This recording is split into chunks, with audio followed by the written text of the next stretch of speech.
Ustaz, apakah ada riwayat bagaimana bangsa jin mempelajari Al-Quran pada saat Al-Quran diturunkan kepada Rasulullah SAW? Saya sering menyampaikan ke anak-anak saya bahwa kita dapat melihat Allah Subhanahu Wa Taala setelah kita meninggal nanti. Selain itu bukan Tuhan nak. Bohong jika ada Tuhan yang bisa dilihat di dunia ini. Inni as'aluka jannata wa ma qarraba ilaiha min qaulin wa amal. Wa a'udzubika minan nar wa ma qarraba ilaiha min qaulin wa amal. Saya selalu berdoa ini. Bagaimana menurut Ustaz? Terus terima kasih.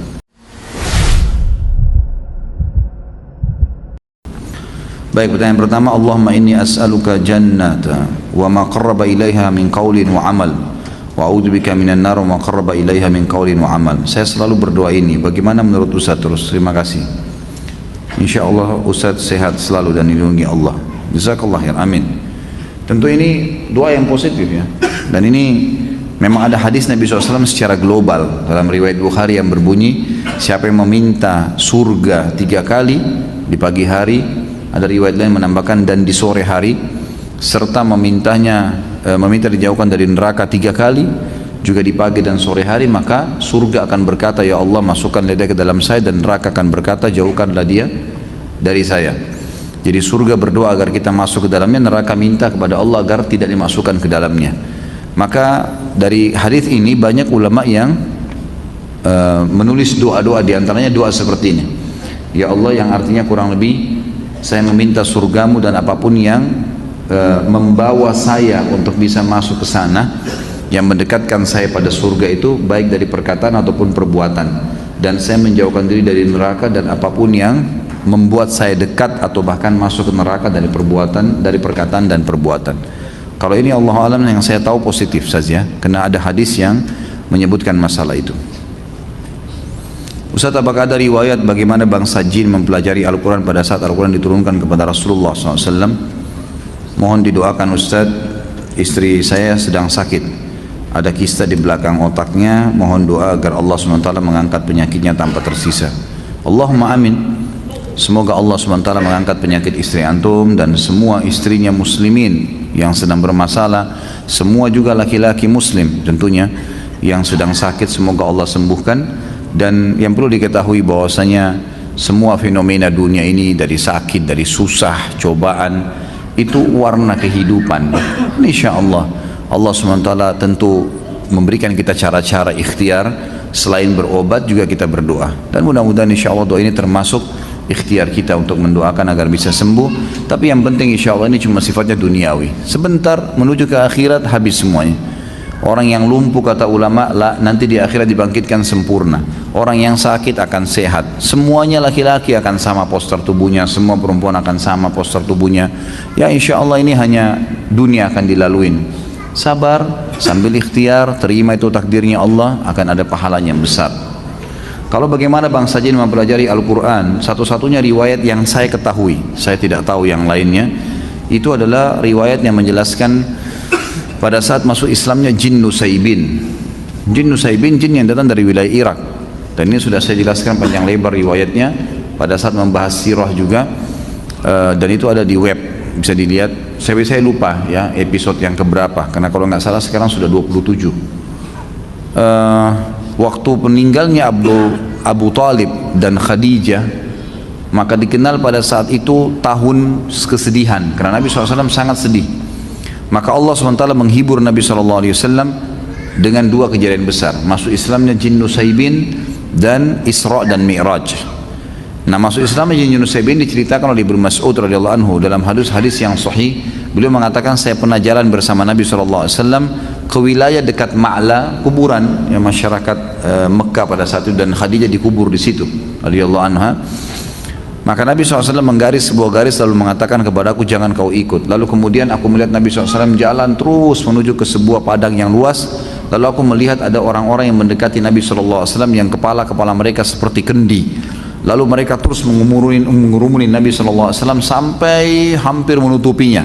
Maka saya pun berdiri ingin membantu Nabi SAW. Maka Nabi memberikan isyarat dari jauh agar saya duduk, gitu kan. Maka saya mendengarkan Nabi SAW membacakan ayat-ayat Al-Quran kepada mereka. Lalu Allah menceritakan tentang golongan jin ini dalam ayat Al-Quran, bahwasanya mereka datang, mereka mendengarkan Ada sebagian ulama mengatakan jin-jin ini dalam menangkap dimensi waktu mereka lebih cepat, dan dalam menangkap sesuatu juga mereka lebih cepat, gitu kan. Jadi bisa saja terjadi hal-hal yang lebih cepat dari apa yang dibayangkan oleh manusia, seperti kasus masalah menangkap, menghafal, ya, menerima. Karena mereka tuh disebutkan dalam ayat Al-Quran, kalau mereka setelah mendengarkan Al-Quran mereka langsung menuju ke kaumnya dan berdakwah, langsung mereka lakukan itu. Berarti mereka langsung memahami itu, mereka langsung memahaminya. Ini riwayat yang disebutkan tentang bagaimana mereka mempelajarinya, apakah seperti kita dari huruf hijaiyah dulu dan seterusnya, ini saya tidak pernah tahu. Tapi pengalaman saya pernah meruqyah, ada jin yang mengaku kafir, kemudian saya mengajarkan kepadanya pada saat saya ajak syahadat dan dia syahadat, kemudian saya ajarkan kepadanya ayat Al-Quran dalam hitungan 1 kali saya ulangin, terus dia sudah bisa ulangin, ya, gitu. Dari pemahaman saya pada saat itu sebenarnya dia langsung bisa menangkapnya. Saya sering menyampaikan ke anak-anak saya bahwa kita dapat melihat Allah Subhanahu wa taala setelah kita meninggal nanti. Selain itu bukan Tuhan, nak. Bohong jika ada Tuhan yang bisa dilihat di dunia ini. Apa pertanyaannya nih? Mungkin apakah ini boleh atau tidak kali ya? Ya setahu saya boleh, itu benar. Ya, memang betul, tidak ada Tuhan selain Allah. Dan kalau ada yang mengaku selain Allah mengatakan Tuhan, maka itu tidak benar. Termasuk tidak akan pernah dilihat di dunia. Memang itu sudah betul. Dan sudah pernah saya jelaskan hadis Nabi SAW riwayat Bukhari, waktu Aisyah bertanya kepada Nabi SAW, ya Rasulullah, waktu anda mi'raj ke langit, apakah anda bertemu dengan Tuhan anda? Melihat Tuhan anda, bukan bertemu ya, melihat Tuhan anda. Kata Nabi SAW, Allah itu cahaya, di atas cahaya bagaimana saya melihatnya? Maka ulama pun sepakat mengatakan semua nabi-nabi juga belum ada yang lihat Allah.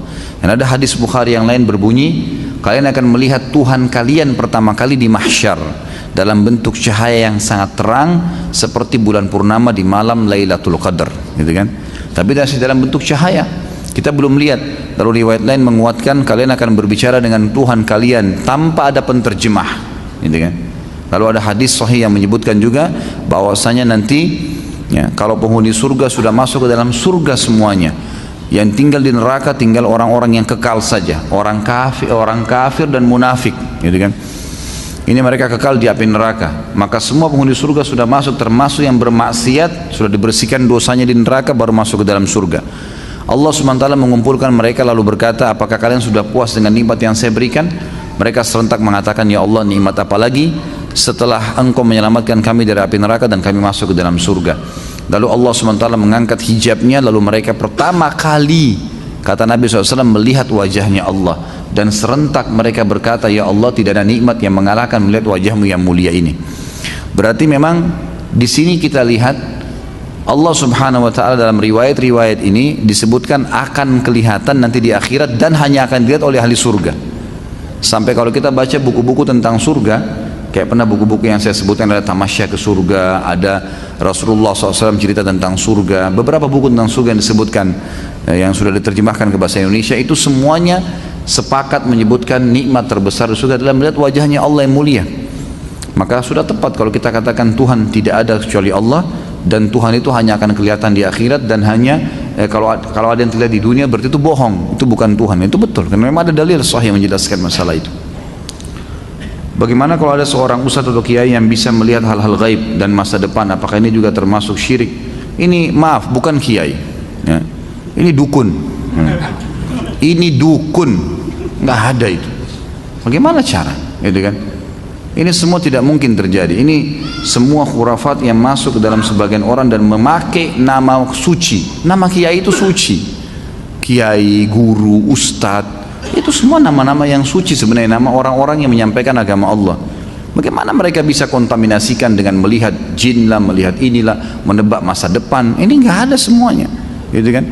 Nabi Muhammad SAW, guru dan kiai kita, disepakati oleh semua, ya, kaum muslimin. Nggak ada orang yang berani mengatakan, kecuali dia bukan muslim, bahwasanya Muhammad bukan kiai saya SAW. Kita pasti mengaku beliau kiai kita yang paling besar. Semua mazhab apapun ikut kembali kepada Nabi SAW. Nabi SAW kalau didatangin oleh beberapa sahabat yang bertanya dan beliau belum tahu hukumnya, belum ada wahyu, beliau diam, tidak ngomong, nunggu sampai turun wahyu baru beliau mengatakan, siapa tadi yang bertanya? Si fulan angkat tangan.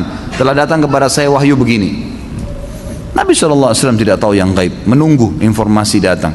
Bahkan kadang-kadang lewat 1-2 hari baru Nabi SAW menerima wahyunya, gitu kan? Waktu dituduh Aisyah berzina, nanti akan kita bahas itu dalam dosa besar tentang menuduh orang mukminah berzina, itu sempat wahyu terputus dari Nabi SAW kalau tidak salah sebulan, nggak ada wahyu turun. Nabi SAW tidak tahu benar nggak istrinya berzina nih. Sampai beliau bingung sendiri menghadapi Aisyah pada saat itu. Ngumpulin sahabat, nanya, sahabat bertengkar, ribut, ada yang dukung, ada yang enggak.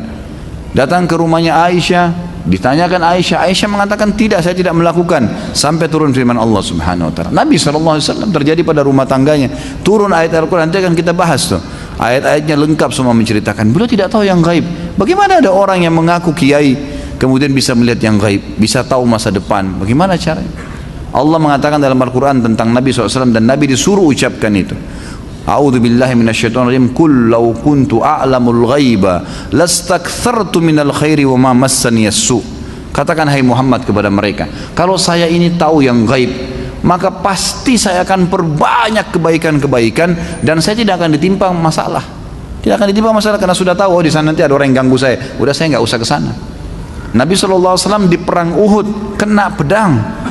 Sampai kemarin kita bahas Abi Kabar Abdurrahman bin Auf, bagaimana melengket pedang di topi besi beliau, dan Abdurrahman cabut radhiyallahu anhu dengan giginya sampai giginya tanggal, luka berdarah kening Nabi SAW. Gigi beliau sempat pecah, pundak beliau sempat kena hantaman pedang orang kafir. Nabi SAW tidak tahu itu sebelum keluar dari Uhud, sebelum keluar dari Madinah, nggak tahu sama sekali. Bahkan beliau mengatakan, saya rasakan sakitnya sebulan, gitu kan. Kalau Nabi SAW tahu, Nabi tidak akan keluar. Tapi memang begitulah, gitu kan. Memang tidak ada yang tahu. Dan ini sudah panjang lebar. Ada juga judul di YouTube, bisa dilihat ceramah saya, Kiaiku Muhammad, Kiai Anda siapa. Panjang lebar saya jelaskan.